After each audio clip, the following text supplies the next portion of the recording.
Welcome, everybody. I'm Jeff Komar from Avid, and I'd like to introduce our guests today for True Detective Night Country, the webinar that we're doing. Super excited to have with us an incredible collection of talent, starting with Martín Hernández, supervising sound editor, sound designer, Stephen Griffiths, supervising sound editor and sound designer, as well as Howard Bargroff, Re-Recording Mixer. So thanks, guys, for being here today with us. Thanks, Jeff. Thank you. Really, just want to say congratulations on the season 4 of True Detective. I thought it was fantastic. It sounds amazing. It's really compelling. I think it's a great continuation of something that everybody's really been engaged with. I know I have. So I just wanted to really say thanks for the work that you put into it. I wanted to just kind of reach out and kind of, how did you get involved with this project? Kind of how did that come to be? And I mean, have you worked with the showrunner before? And how did you guys all get assembled together to work on this? Well, I guess it was the best possible thing that could happen in my career, just to be there to work with Isa Lopez. There is no showrunner as such on this series. Okay. To me, this is an auteur, one director work. And Got Isa it. worked like that. She wrote it. Mhm. She was not expecting originally to be directing it as well, but she did. And then it takes a whole project, no? So it's her baby. She knows how it sounds. She knows how it looks. Right. And then, because I had the pleasure of working with her previously on a couple of feature films, one of them, which I think it's closer in many ways in the nature of the subject matter and the sound, the concept, is her latest film called Vuelven, or Tigers Are Not Afraid. Anyway, so because of that, we, kept in touch. Around 2017, she had another project that was about to, get the green light. Things happened. We worked on some demos. Pandemia came, many stories in between.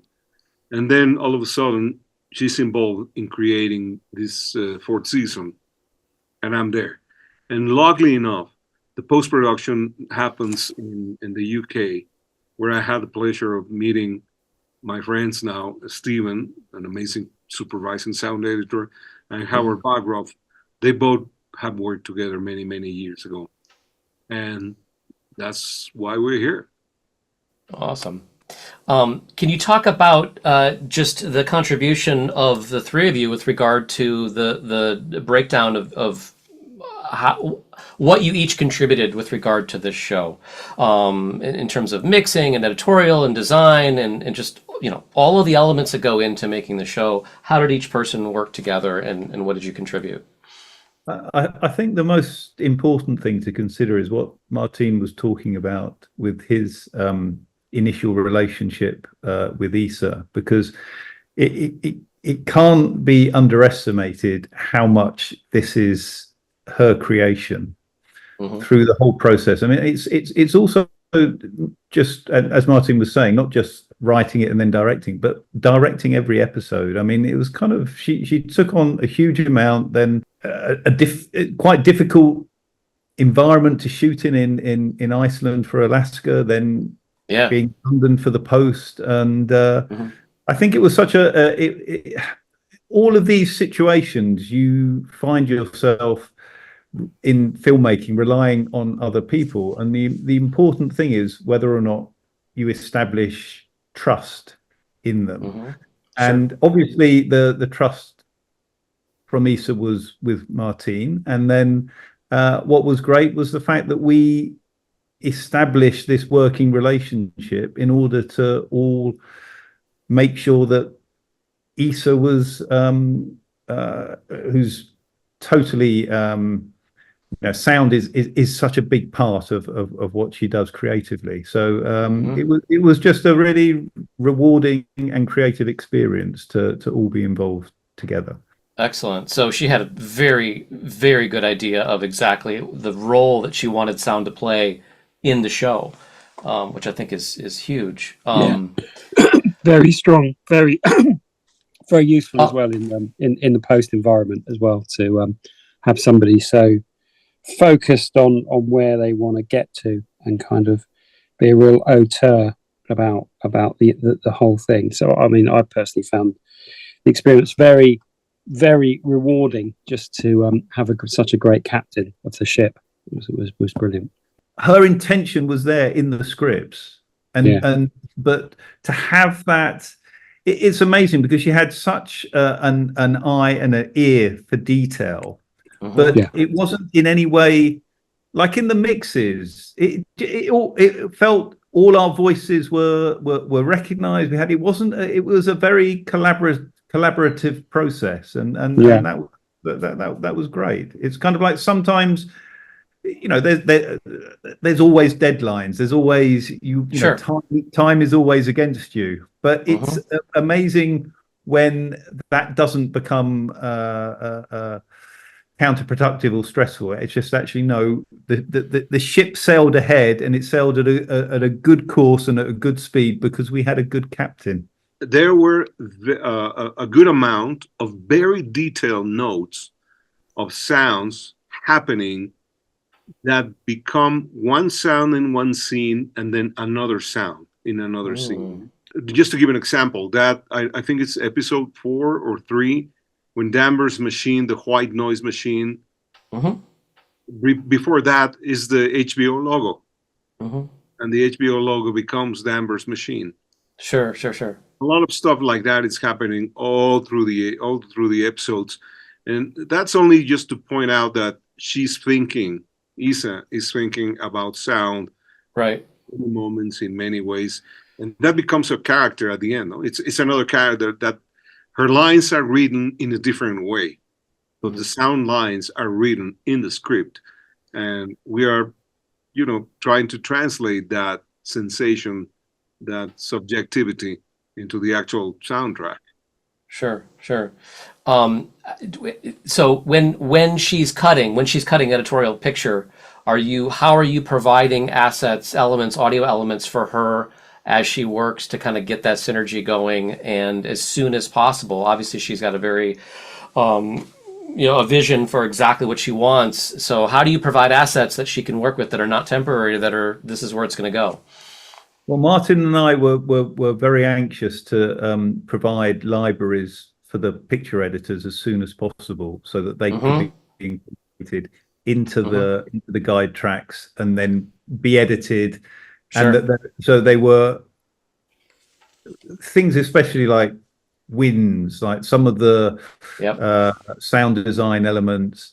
And then also one of the important things was that Martín had his cutting room very close to the picture editors, so there was a constant flow between both the picture editors, between us. We could give, if myself or Tom Jenkins, the effects editor, had done a mix down, we could give it to Martín. He could incorporate it with his work and then pay it to Isa. So there was always, it worked really well, because Isa sometimes would, you know, she'd like to just drop in on Martín and chat, and then he could play some things. It naturally evolved through that process of people being in proximity and constantly reviewing elements together. And you know, technology nowadays, it's absolutely crucial tool. I'm thinking about my life in 2008. That was the first time I worked in the UK,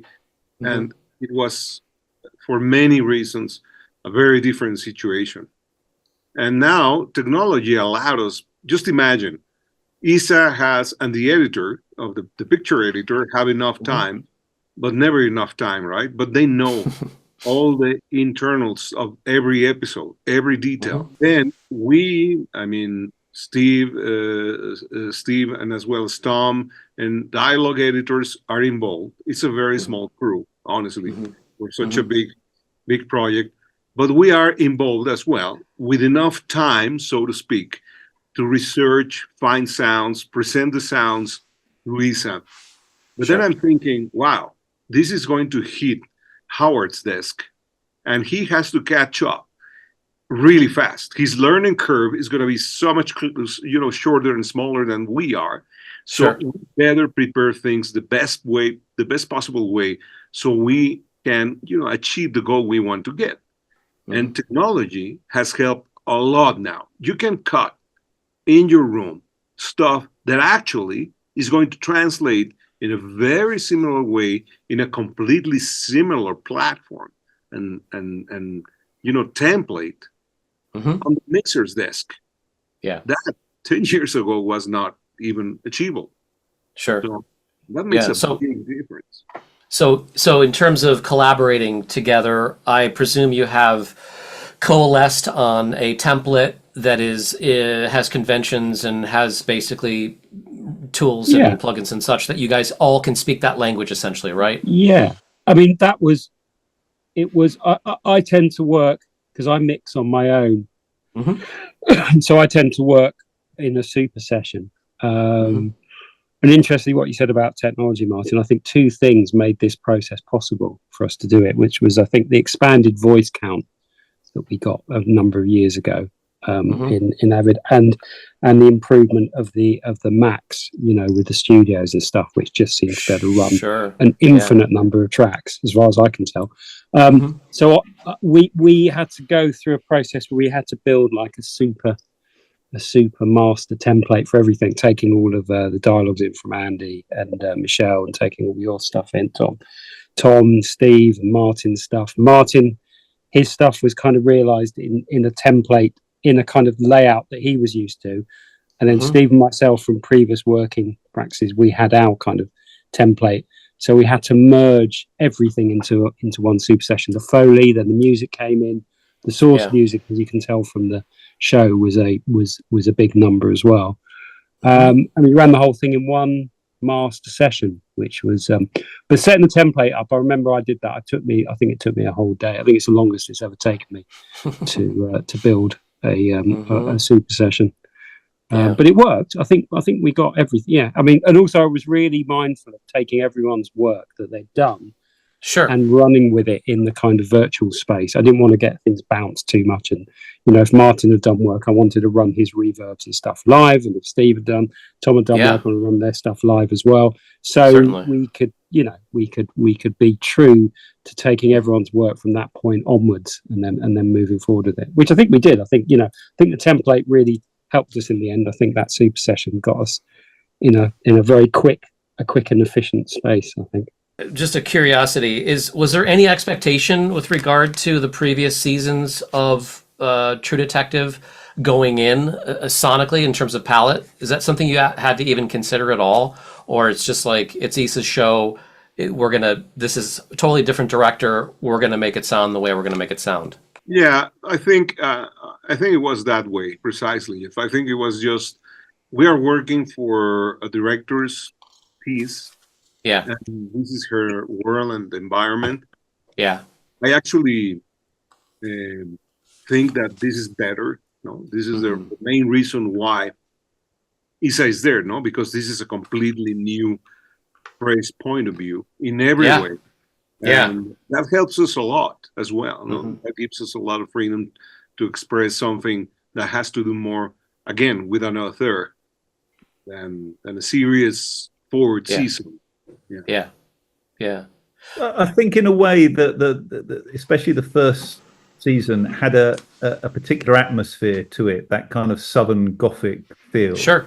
Yeah. And in some respects, I totally agree with Martin in the fact that we were following Issa's lead and her vision, but it's quite interesting that in some ways, because it is part of True Detective, there's going to be resonance, especially from the first season, and part of that is that even if it's only a counterpoint to the first season, in the way that the kind of the heat of the American South translates to the freezing cold winds of Alaska. It's kind of like, but although it's completely different, there is a sense of atmosphere created, and so I suppose that is in some way a link between the two.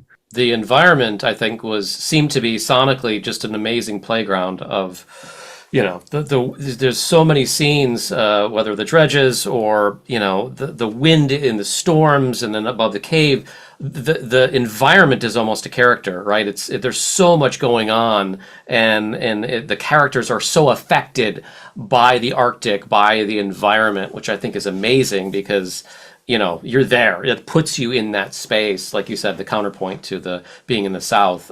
But every scene has sonic elements to tell you that you're in this place that's not terribly hospitable for humans. But I think that's amazing. There's so many sonic opportunities that I think are leveraged because of that I think are great. Probably this is part of our, homeland backgrounds. Because Isa and I are from Mexico City, and this city, as many here probably know, it's a very thick sounding place. There's a lot of things happening from one corner to the next one, and it's a very thick soup of many flavors and stuff. And when I walk through, to Soho area, from my studio, from my cutting room studio there in London to Howard's studio there in Trident, I can also feel that and hear that and smell that. Yeah. And Isa wanted to make sure that, like you rightfully said, this is another character written there in a different way in the script, and it's all the time is interacting with the main characters. Should we talk about some scenes and then kind of continue from there? Yeah. Since I mentioned it, and I think you have the session up in front of us regardless, the dredges scene, when I first started watching it, I'm like, oh man, this has so many sonically interesting things, whether it's the metal creaking, whether it's the outside, the exteriors, the wind, the stairs. I got excited because there's so much going on in this boat. That is just so cool. The catwalks, and like you said, the environment is so rich, and you're immediately affected kind of emotionally by what's going on in this space. So I think it's an amazing scene. And I don't know, Steve, you and I talked a lot about this scene because it involves, it's one of the last episodes. I think it's the fourth episode of 6. And we talk about this one becoming a kind of a hub of many ideas that ended up in the whole season, like the presence, the different environments, outside, inside, the contrast, the world where Navarro is living on the scene, and Isa wanted to make a very distinctive place where Danvers was living through the scene, and there's always also the supernatural side of all this, because these characters are mostly Navarro, are constantly living with the everyday thing of the supernatural events that become more than natural for her and then for the viewer. But also, I think that one of the interesting things, and that this scene really encapsulates that to a great extent, is I think that one of the things which really makes the series works is that there is the supernatural element, but there's also the way that this is, as we discussed earlier, this is an extreme environment, and extreme environments affect people psychologically. So it's not necessarily a question that you have to believe in an alternative spiritual world, or you can believe that people are pushed in certain circumstances by trauma, by the physical environment. They can hallucinate, they can imagine things, or are they imagining things? I think that's what's so great about the series, that there's a level of ambiguity between what is real, what is not real, what people are perceiving, and why are they perceiving it? There's a lot of psychological depth to it, really. And it's great. Obviously, I mean, it's interesting, Jeff, when you say about the first time you watched the scene, because also I can remember watching it with Martín, and we kind of like looked at each other and went, okay, this is going to be fun to do, because it's Exactly. obviously there's huge opportunities just Yeah. just from the moment of it. Even, you know, the simple thing is it's got my favorite Foley moment in the whole show. There's a moment when I think it's Danvers' boot comes down on the metal ladder in the metal staircase in the dredger, and it's just got a lovely sound to It's it. an amazing resonance. Yeah, I remember that. And it's like that, those are fantastic sounds. The thing I really liked, and you mentioned kind of, yes, there's absolutely a supernatural level layer. The thing I liked is that whenever that's used, unlike, you know, some horror films and things, it's subtle. So it's there, but it doesn't beat you over the head with, oh, we got ghosts, we got ghosts. They're just like, you know, they're just there a bit, right? They're just tastefully kind of implemented into the wind, into the score, into the other elements, which I personally thought was awesome, just because it was relatively subtle most of the time. And it was, like you said, it was another thing that just was a layer that was there. We spent quite a long time on that, didn't we? I think getting the level of the ghost stuff, and we spent quite a long time trying to make them sound like they were on the wind. And I remember that was something we went over a lot in every episode, with the levels of a lot of that stuff. So a lot of care and attention was spent in making the spookiness very, very embedded. And you know, it's hard, isn't it, with sound design to make it super organic and you know, bedded into the world. But yeah, I'm glad that was appreciated and you know, picked up on. Absolutely. And I love the circuit bent Christmas tree, dying Christmas tree thing. Like, that was awesome too. I want to acknowledge Howard for keeping us, mostly me, in the balance, because I go too far, too much, and I bring a lot of stuff. And I think Tom sometimes does the same. And Oh yeah, wrong. A lot of things, heavy things. And Howard has always this, you know, sense of balance that, okay, let's play it this way or that, you know. I think in the end, the balance that exists now on the show is really because Howard's ears, that he knows, let's play it here this way, and he was totally right.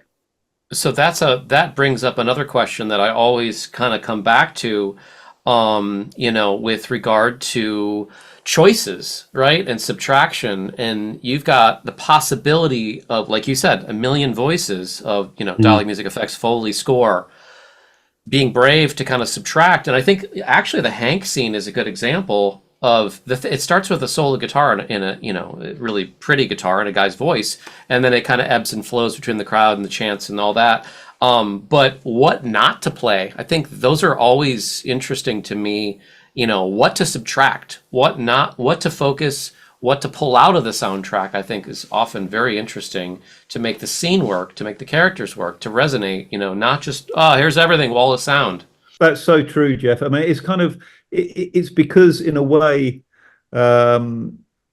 because we are so able to almost throw sounds at a scene, it really does become more about, okay, what is the sound actually achieving?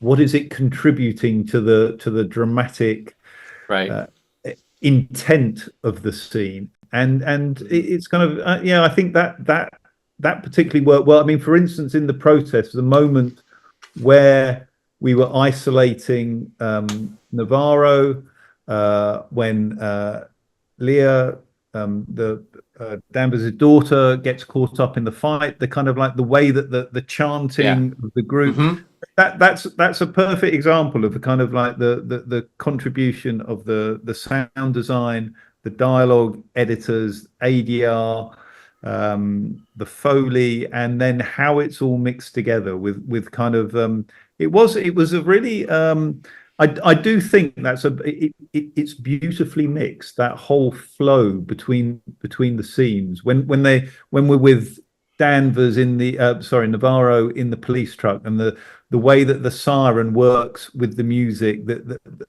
how we've changed the pitch of things to make them flow into each other, and then the moment where it goes from Hank's solo guitar into the full orchestration. I mean, that's such, I do just think that's a lovely sounding moment. And yeah, That's I a should be good. so enthusiastic. No, I that's do a good. that. That's a really good example of collaboration as well, wasn't it? Because that was every department was delivering. Every department had lots of ADR, had lots of crowd, loads of effects, obviously lots of music, Foley, and everything. And we went over it a lot, didn't we? And I think everyone's opinion and everyone pitched in, and we did it, and we did it, and we did it, and we just did it again and again and again. And you know, till I think we got really, really great results on it. But it was, I thought, it was a really good moment of everyone collaborating and everyone having a voice, and the end result, I think, you know, speaks volumes, really, isn't it, about the teamwork on that one, I think. Because that's actually, that song was written by John Hawkes, you know, who plays Hanks. That's his own, you know. And wow.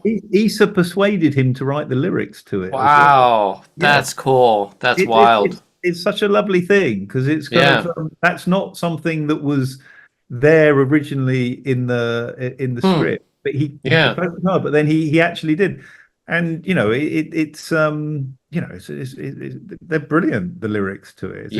No, it's pretty, it's kind of haunting, because I watched it a couple different times, and then, you know, it's that his song and his essence in that scene is kind of hovers over everything, and it's like, how is he affecting the town and the people? And it's like that song, and like you said, the sirens, everything is a kind of an is working into the song, but he's floating over the top of everything, and it's like, how did he affect all the people in this town? And it's pretty brilliant, actually. Yeah, one of the things that you mentioned, Jeff, and has to do everything with not this scene obviously, but the whole thing of the series. When sounds are important, they must be important. And this is something that we talked all the time, and I talk with my sound editors here. When everything is important, then nothing is important. If you want to everything play at the same time, it's not going to work. That's right. And the editor, I believe the editor of that episode was Brenna, and they had a very accurate, absolute, heartfelt, emotional map of that scene in the guide track. And this is crucial to understand where they are heading. Why are they there? Why the camera is there? Why are they cutting in that moment? And that was an amazing tool to help Steve and I, and obviously Howard and the mixing, to get, this is what counts at this point. This is something that, you know, that emotional map was already set on the guide track, as always is. Right. That's very important, that we have the tool, you know, to play the guide track, to understand what is going on, and then whatever we're going to add or change or move, it should be true to that. It should be accurate. No, it's a really good scene, and it's got great contrast for the very pretty guitar and voice and sparseness, and then, you know, the kind of edgy crowd chanting, and then back into the beautiful guitar, and there's a lot of really good contrast and dynamics throughout that scene. What did production audio contribute in terms of beyond dialogue? Are there you know, backgrounds from Iceland that you use for the environment? Like I said, there's so much. Obviously, the environment is so much a character. I was just curious what production audio besides dialogue was used, if any, in the show. There was some. I mean, there's the great sound recording, and so that was. And also they did go out and record vehicles, as well as so that was very useful, this particular sound of the vehicles in the snow and everything like that. And it's always nice to have something which absolute, you know, is absolutely real to that particular environment. Yeah. But a lot of the times with winds, we had Martin and I had our own recordings, but we made a lot of winds out of other winds as well. You know, cool. So that to get that element of the slight whispering, ghostly feel. Yeah.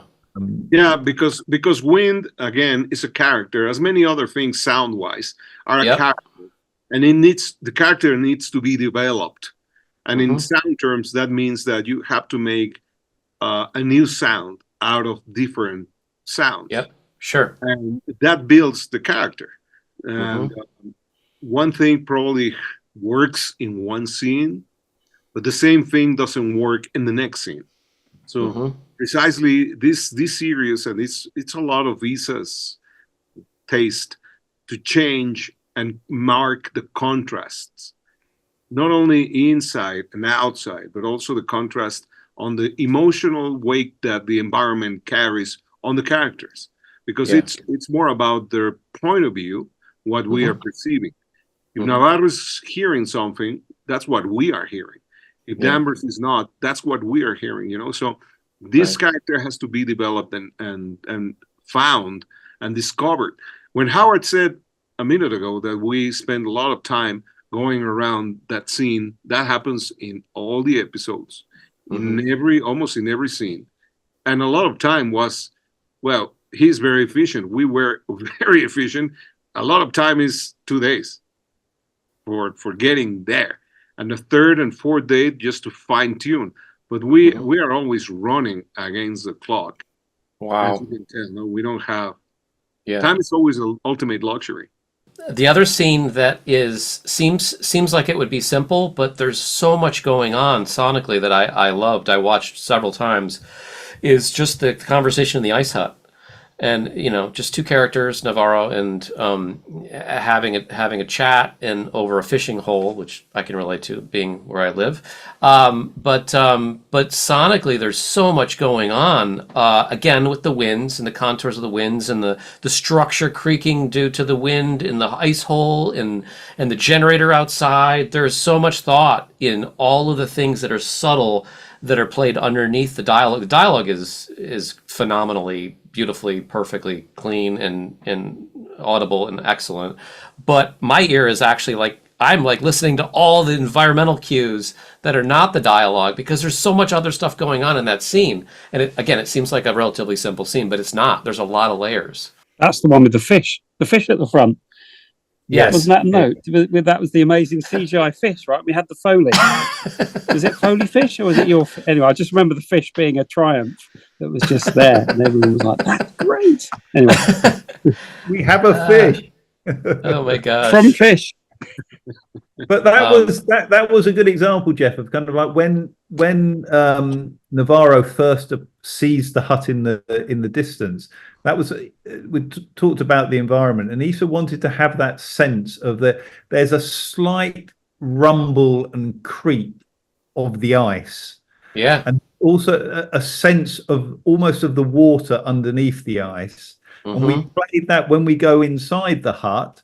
The creaking of the wooden structure then kind of it has a different resonance to it, but it has the same a more claustrophobic feel, but it refers to what we hear at other times of the kind of slight movement and rumble of the of the ice up lake and sea. No, it's great. I love all the subtle elements that are layered, again, not in an obtuse way, but just to put you in that environment that the character's in the ice hut. I appreciate that. Talking about that, Jeff, one of my favorite scenes that Howard made it sound like took it to another level, and it's a very subtle scene, and nothing seems to be happening a lot, but a lot of things are there in a very subtle way. It's this conversation inside Rose's house, no? Rose, yeah. Rose's house. And Navarro. And Rose is playing on her hi-fi system, this Tim Buckley song. And it's also intimate and personal. And the right amount of Foley is there. And there is this perception of Rose's house, waked, and that house is a living human being, so to speak. No, it's a living character. You see that the art department, who made an amazing job, by the way, all through the show, but the art department that built Rose's house with such heavy, beautiful character, and Howard mixed this with such taste. You have the music that becomes the source, to become the score, to become part of the emotional dialogue between them. That's one of my favorite scenes. And it's not a grandiose, supernatural, bombastic scene, but Right. those are the hardest ones. Those are Yeah. the most difficult. Yeah.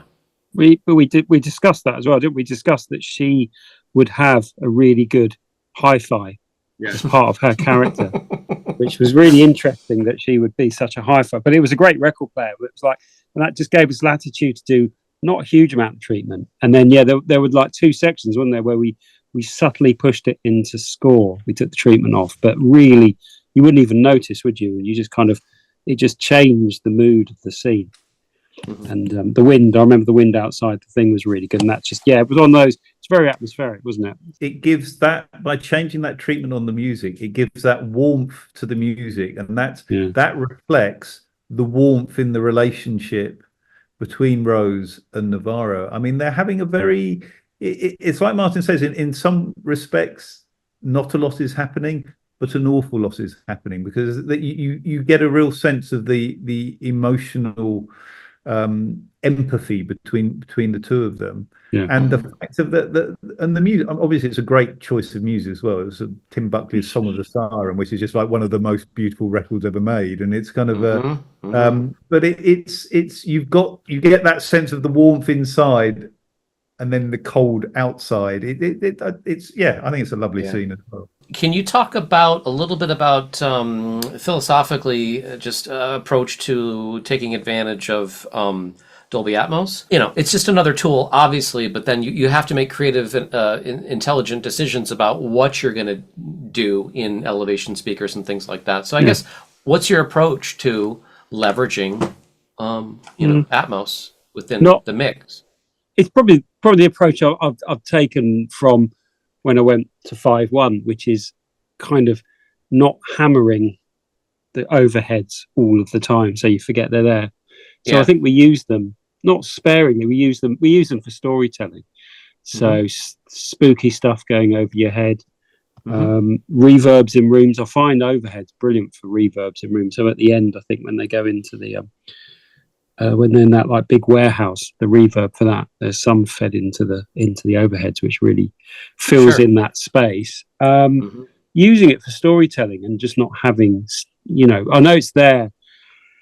But I find it a bit in 5.1 sometimes, where you're in a small room and you've got 5.1 Atmos, and I'm kind of personally, I like, if you're in a small room, I like the sound to be smaller and sometimes more mono, and then trying to use the speakers to help you establish the space of what you're looking at. So storytelling. It was spooky stuff, reverbs, winds sometimes. I think it depended on where we were in the story, really. Sure. And I also remember how different it was not that long ago. I mean, 10 years ago, I was struggling. Well, we were struggling so hard just to making one film, cut through. We mixed this film in 7.1, and we had to make an Atmos mix of it. And 10 years ago, that was so difficult. It was just like a complete foreign environment, and now it goes seamless. In our Pro Tools template, we can decide from the cutting moment what's going to go where, and obviously, because this is an open platform, we can change that mindset and do whatever we want with that. So to me, thinking about this show, in the end, is going to be translated in the best case scenario into an Atmos bar, with the algorithm properly set.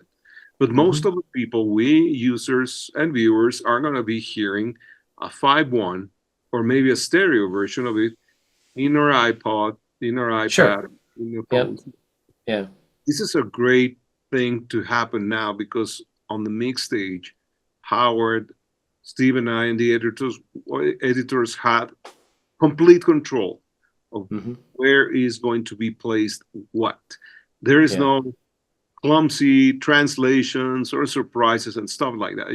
I mean, it doesn't go seamless, I'm saying, but at least it's now a natural environment to work in our own room. like Sure. Stephen was mentioning ago. I was cutting things in a cutting room near the Howard's mix stage, and Isa could hear a very close to final Right. idea of what we were doing, and this That's is huge.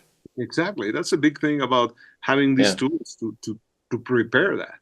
Right. Yeah. Just to add to that as well, we also, because I know it's a ongoing hot potato, the clarity and mixes being big and translating to televisions, but Yeah. we also always made time to run it, take the stereo re-render Mhm.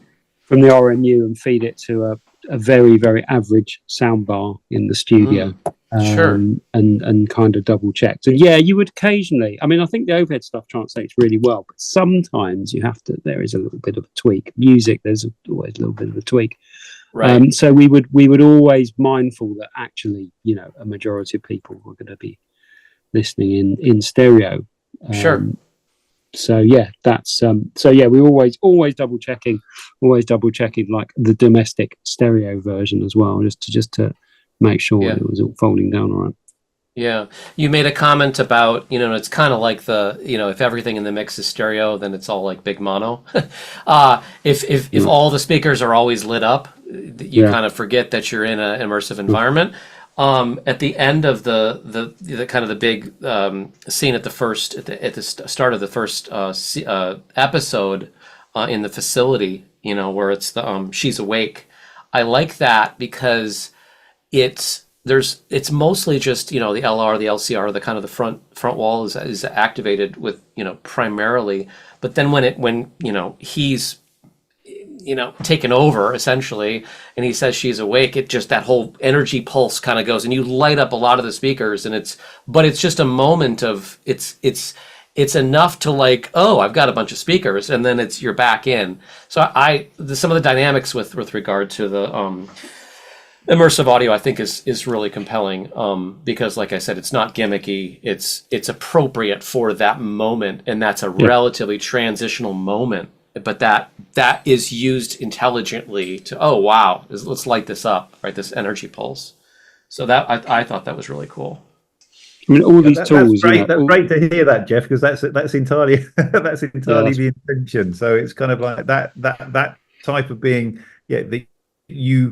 Less is more sometimes. You choose totally, and then you get more of an impact from it. The other thing maybe we should chat a little bit about that scene is just all the many perspectives of the and Jodie Foster says she hates the Beatles. The twist and shout is really kind of fun, and I guess my question, are you re-recording? Are you worldizing? Are you, convolutioning? You got to do a lot of fun gluing together of, the same source audio through different environments, propagating through HVAC or whatever. I think that's really fun. For me, it's fun to hear the same thing that your ear's locked onto being interpreted through different mechanical structures. It's convolution. Was the I mean, also that one from the guide track was one thing in the guide track, because it's probably slightly outside of what you can do in the Avid. It was done. It was obvious what was happening in the guide track. It wasn't to the level of like, right now you're 50 meters from this, or now you're that's just impossible to do in an Avid. So that was one we spent a lot of time on, and it was a lot of convolution. Am I allowed to mention specific plugins, or is that not a kind of sure? No. Big Altiverb. Altiverb. I tend to use Altiverb quite a lot, but a lot of not just.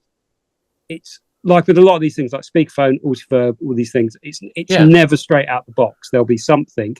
Right. And I think that one was something, maybe the next door on Altiverb, maybe 2 or 3 of them.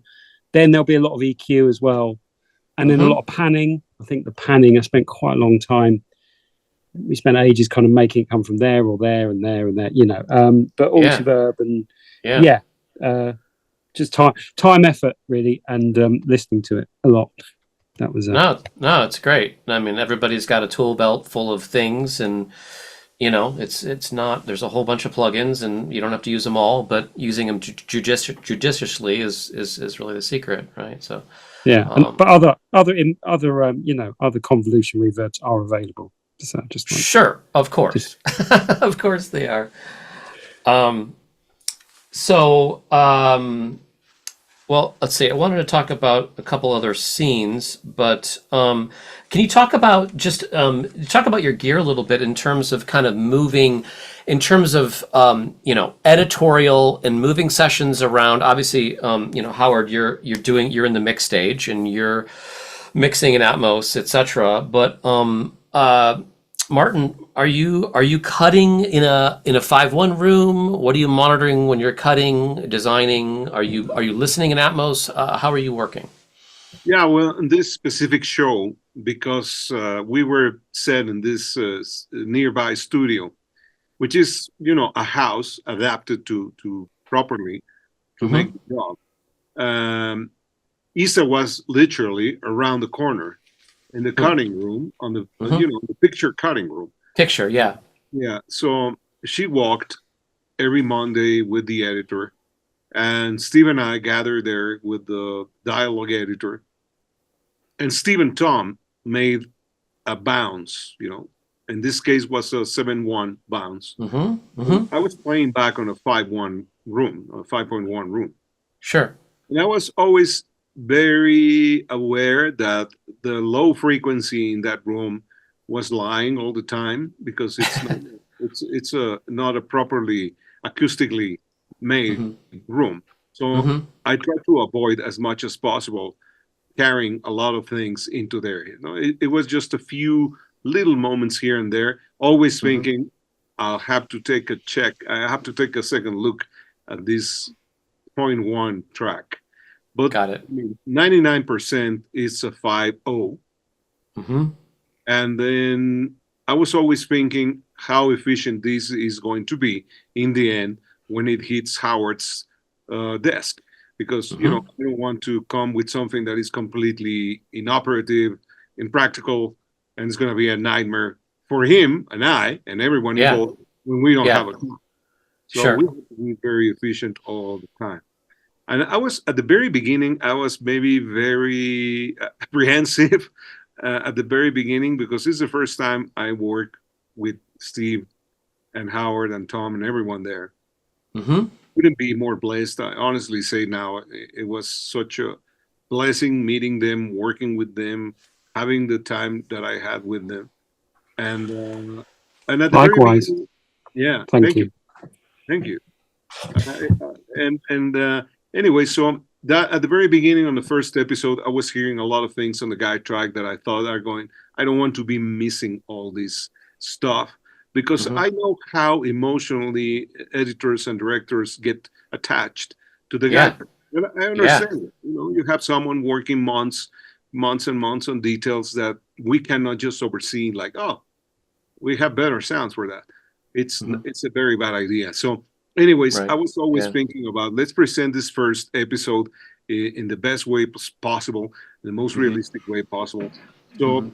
we played there, and Isa made her notes. Mm-hmm. Steve and I took these notes. We had our comments, and it became a very efficient workflow. Awesome. Supernatural. By Yeah. I don't know, by the third episode, we were getting notes from episodes 1 and 2, and Mm-hmm. showing her new ideas from episode 3, and probably Right. even for episode 4. But we are already working at different layers, not Mm-hmm. only different episodes, but different layers of ideas. And if it Yeah. doesn't, if this is not a system very efficient, we could be doomed. Because on top of that, you have conforms. Mm-hmm. And we are always very happy on the stage with Howard when they come and say, "Oh, there's a slight change on the episode." Just a few little frames here and there. Yeah. Okay. My favorite one of those was the Tim Buckley scene, because we had that music. The Yeah. music out on the Tim Buckley was perfect, wasn't it? We came up, and the end of that last guitar chord was just like to the frame exactly where it needs to be to help the curtain just come out. Mm-hmm. And I just remember there was like a 4 frame or something in the picture that was just like, which we repaired, didn't we? We did something clever with the editing, the Tim Buckley, so it ended in the same place. But I can't remember what we did. It was a cheat, probably under a word somewhere. But yeah, that was my favourite. Like, thanks for that. That's a good cut. Brilliant. So, Martín, how do you and Stephen figure out who's going to work on what aspect of said scene, and how do you share assets, and how do you work together and figure out who's going to tackle what, and then stitch it all together before it gets to? Are your assets being provided to Howard and his assets, and how does that all work together?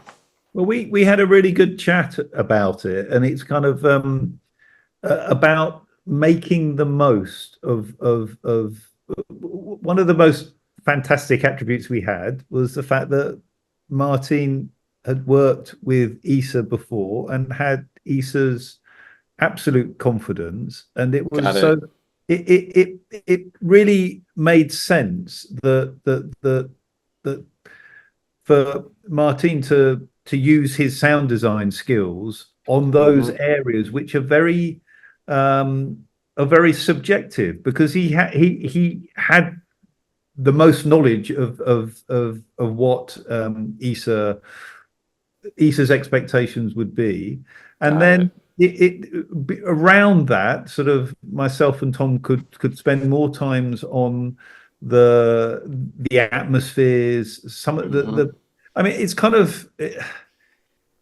sometimes it could be regarded as the less interesting stuff, you know, some of the nuts and bolts, the doors, the cars, the kind of but actually, because of the way Issa shot it, with the kind of like there was so much to do that you could do sound wise with the different perspective changes, with the different environments. It kind of felt it felt that the two elements, the sound design and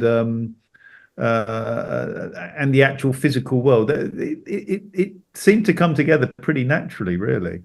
Yeah. And you know, Jeff, I'm not the organized guy here. You know, I have the template. I'm the Mexican. He's British. Howard's British. They're far more organized than me for sure. Okay. And I have a template to work with, and we get to the point of, this is our area. This is how I'm going to deliver the sounds. Yeah. And I like that. And you know, I don't think there is anything simple. Just small details like a fire extinguisher sound hitting Navarro's head when Clark's attack her. That's the sound it should be. You know, you can take a lot of time just finding out that, and then Howard to fine-tuning that in order to get the right impact, reverb, whatever there with the music, because there's music there.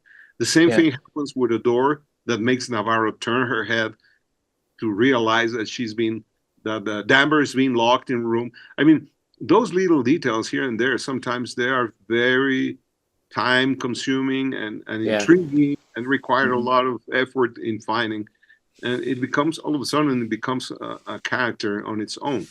But again, I think we found early, like Stephen was mentioning, early on the first episode preparing of tracks, we found a very efficient way of working. And obviously, we were adapting as well, no? Along the episodes, because I think that is what I like in this is my only personal perspective. I liked it a lot, and that's why I enjoyed so much working with these guys.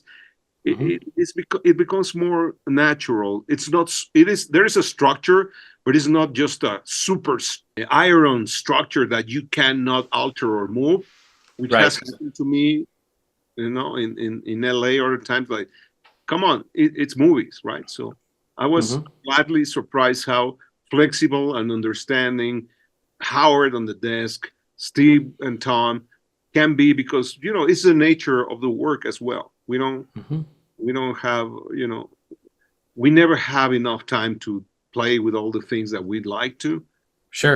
Making the best of the time, it's such a gift. What was your total time with regard? How much time did you have for an episode, from initial getting a rough cut to final mix for an episode? That's a tough call. That's a tough one, because it's quite variable, isn't it? Yeah, Each episode varied.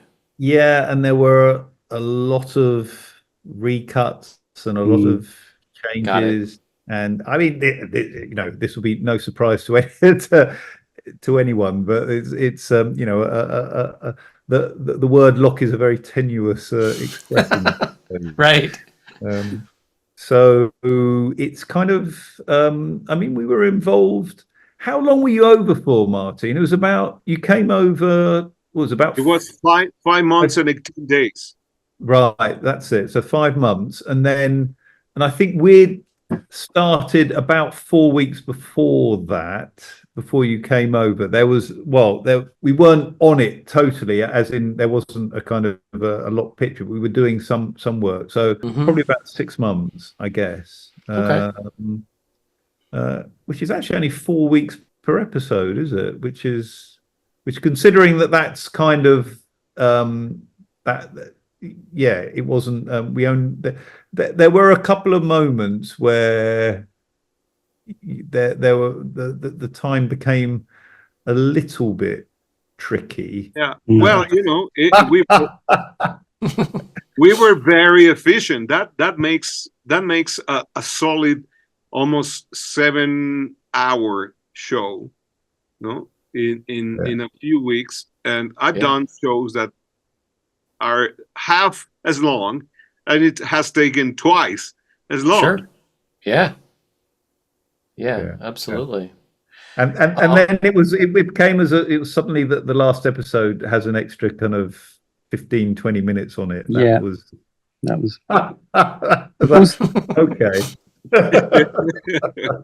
Also, we work a system here as well where, because we're on shared storage, so we're all on the DDP, that we can be, and it's kind of something that we kind of looked at kind of stealing a bit from commercial studios from years ago, where there's we were pre-mixing as we were final mixing, as we were delivering quite often.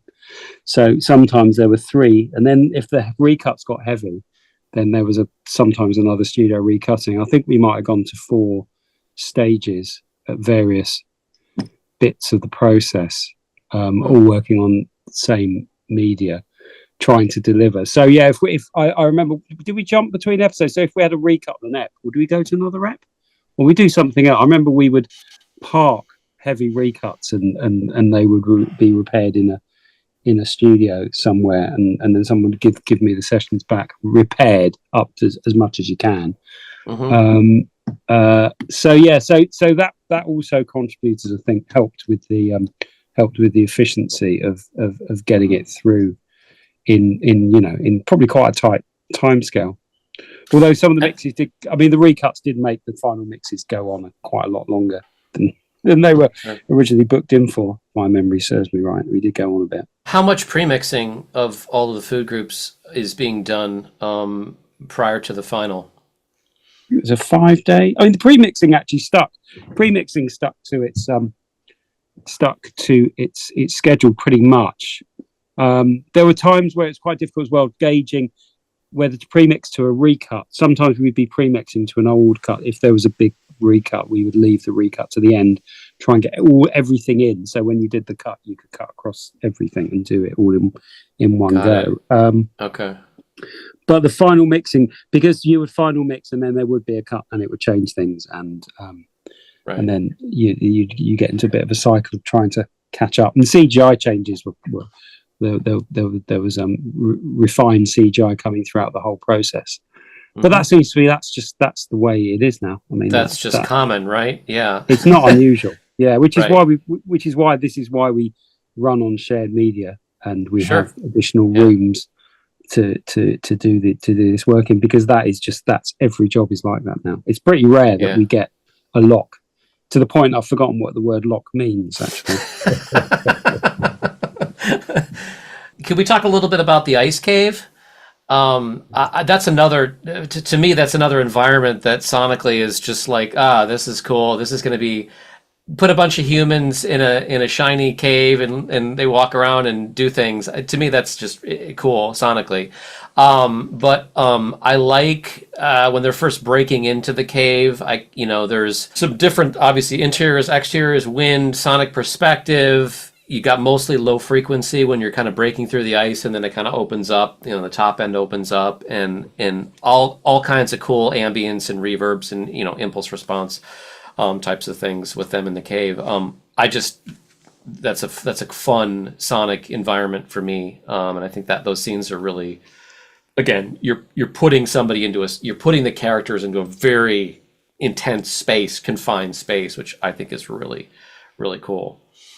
There's an interesting thing that happens in every director's head, and that's exactly how they feel about the scenes.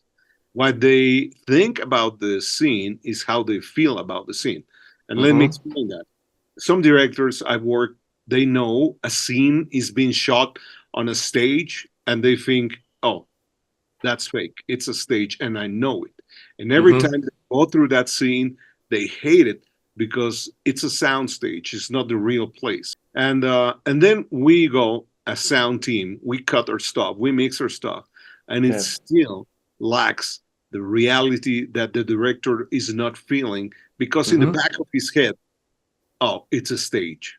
Right. This was one concern about the scene for Isa, because it's a stage. Sure. And in a place where everything is so real, so, you can visceral. feel Yeah. the stage. And let me tell you, it looked like a stage originally on our first cuts. When we got the first copy of the episode, it looks, oh, okay. Okay. And when Isa tells you the story about talking with one of the props guy who was doing the snow, it doesn't look like snow. That looks like dirt. Oh, because it's dirt. Well, from there you get a copy, and Steve and Tom, they did one amazing job just trying to get rid of the stage in a very successful manner. well, yeah, it works because my brain doesn't perceive a stage. It feels like I'm in an ice cave, and so kudos to those guys and the soundtrack to sell that, to transcend the limitations of the image. Foley as well. Really, the Foley made all the difference in that scene, because obviously there was nothing from the original that was Sure. And but I love that you're talking about the start of that scene. I think that's one of my favorite starts to the episode, when you're on black and you just hear that kind of bass sound. I love that. Break through the ice, and that was you're breaking through. Yeah. And then obviously the difference between being inside the cave and then the wind's outside, and when they crash through the ice, that was one of the it was quite interesting. That was one of those moments where you think, because you want to make the most of the ice environment, you have the slight creaking and the movement of the ice, but we had laid that all up, and then Isa said no, it's just the shock of the actual moment where, and she was again right. It was kind of we had much more impact from just hitting that moment really hard, where the ice breaks and they fall through. So it comes as a huge surprise. I think we made people jump. On my memory of that review was, I think there was a lot of people jumped and spilt coffee at that point. Yeah. Yeah, that's good. I remember also working with one beautiful sound library. Remember that, Stephen? We got used Thomas Rec Beverley's. He did stuff in Iceland, right? Was that? Yes, yeah, in these amazing glacier ice caves, and that's right. Yeah, and his sounds are beautifully recorded, and they're very, very, very useful. And we had some other stuff that we'd done using hydrophones and contact mics and lots of different things as well. So it was kind of like it was a collection of those sounds. That's a really good scene, and I appreciate all the detail again that sells it, that makes it, that gives you that authenticity, which, even though it's not really an ice cave, you sold me. Can you talk a little bit about maybe this is just kind of high level, but philosophically, obviously you're you're following the instincts of the director, and that's critical, having that one voice. But how do you, as artists, kind of take that directive and then translate that into sound that supports the story, supports the characters? Well, I don't think there is a straightforward answer to that. I believe that the first thing, I don't consider myself an artist at all. When I work with directors, I know who the artist is. I don't consider, and there's nothing wrong with me not being an artist. I understand art, and I can have a conversation about art, but myself, I'm not an artist, and I'm fine with that. But it's important to acknowledge that there is a conversation point that you need to understand. We fail in every job, not only sound. Every job involved in the movie making business is someone who has to translate and understand. I have to understand the conversation, and I have to translate properly that conversation into my world. And that takes a lot of time. That takes from the moment you read the script, the moment you have a conversation with the director, the moment you have a conversation with your editors, the moment I have a conversation with Steve, with Howard. That's a long conversation that continues. And heck, we could continue having a conversation about this series if we were not, you have to close the session and send it to HBO. But if not, we could be having a conversation today about this or that episode, or about this or that thing, because it's the healthy about an ongoing conversation. It never ends. You just stop it and you just deliver it. But it keeps unfolding and opening doors, and that's the beautiful, intriguing thing about what we do. Yeah. So is the mix done? Is the episode done when you run out of time? Is that the answer? Yeah. It makes it done when the director's happy. Right. Okay. You couldn't finish, but you couldn't finish any artistic endeavor ever, could you?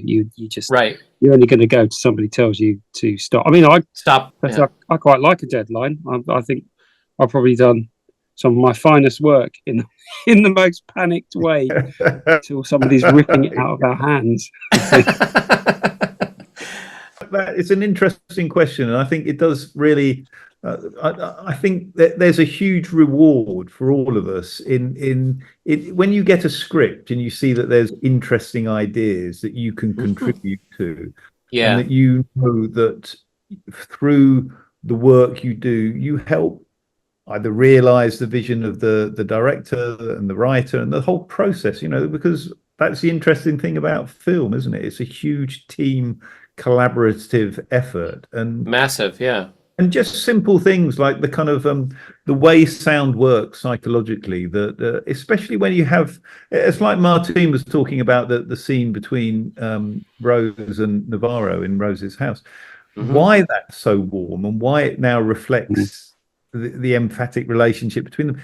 It didn't sound like that originally, that's because the dialogue editors worked hard on making it clean, that Howard made it sound so warm in there, that kind of, those kind of simple things which because the ear it just switches off if it hears that's why it's so frustrating, I think, often for directors and producers when they have to show a guide track to people and they know, I think obviously you keep on saying, it hasn't been mixed yet, it will sound different. Right. Because the audience will react differently once the sound has been balanced and worked on in the way that we hope it to be. No, absolutely. And I mean, it's a symphony of, you talk about the Hank scene, and there's sound effects, right? There's, whether it's the sirens or whatever, those are sound effects, but they're actually musical elements that they're like musical elements in the actual track, right? So all of the food groups that come together are woven together to kind of be a symphony, to not be dissonant, to all be contributing and playing against each other in a pleasing way. And appropriate for the story and appropriate for the characters in that moment. Sound cutting in that sense, Jeff, like you mentioned, probably sound cutting is in a way like cooking, because you have a palette of flavors. Mm-hmm. You have to find the right moment and place and measure for every flavor. So Mm-hmm. we know we hear from 20 to 20,000, but in the middle of this, we have the music, the dialogue, and then you decide what goes where. That's why I think it belongs Yeah. closer to the cooking process, because you have some spices, some flavors that are colder, that have a hotter presence or personality, and when you are cutting the sounds and you're preparing the sounds for the mixer to work with them, you have to say, oh, let's not pull the whole bulk of stuff in this flavor or in this area. Sure. Be very judicious on that. And it's a beautiful discovering process that, with experience and with the right tools, you are lucky enough, like we are, to be able to express that in a show as great as this is. Mm-hmm. Yeah, absolutely. Just a couple last questions. I'm curious if, based on what you've described so far about the director, about Issa, if she, when in the writing, she explicitly knew that sound was going to drive a certain scene, and it wasn't just, you guys aren't just supporting the image. There are fundamental things sonically that have to happen that are critical for the scene. I'm just wondering if those are things that she explicitly described or knew internally what she wanted for said scene. Yeah, it was on the script in a very specific way. Like, again, a printer machine becoming the white noise element on Danvers. Got or, it. Or there's a few moments like that, and there's other more subjective, like the ghosts and the Navarros and her sister's mother's presence as a ghost. Yeah. Or the Inupiaq word about beware, that is a constant element as well. So there's moments like that are very well expressed on the Got script. it. But Yeah. the beauty of this is that a lot of that, it has to be discovered through the process of cutting and playing back. Right. That's why we had these amazing meetings every Monday. Steve, remember, every Monday we played back our stuff to Isa, and she came with notes and a new episode again.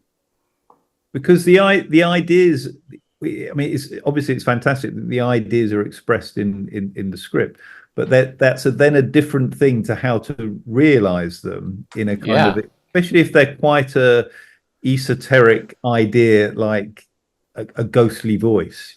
How do you actually realize that in a way which works, to the ears of the director and works dramatically.